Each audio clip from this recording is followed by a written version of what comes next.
Alo, ne stanite mi malo.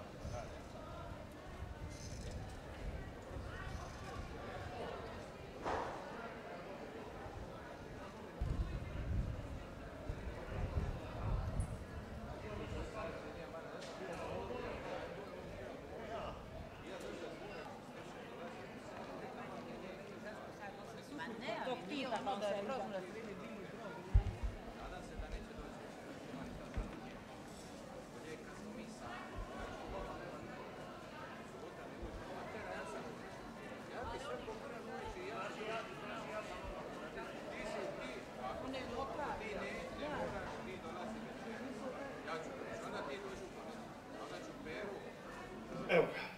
sad vi pričate. Najprije recite ime i prezime. Rudi Milat, voditelj udruge, odnosno osnivač likovne udruge Art More.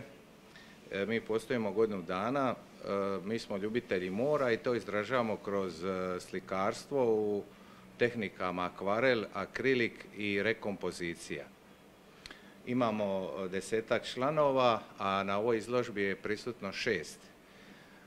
Tu imamo najstariju našu članicu Dubravku Vojnović, koja radi krajolike, odnosno ove akrilike. Imamo i mlađu generaciju Pere Bikića koji radi šampijere. Imamo mozaik Ana Milat. Imamo mene koji radim rekompoziciju.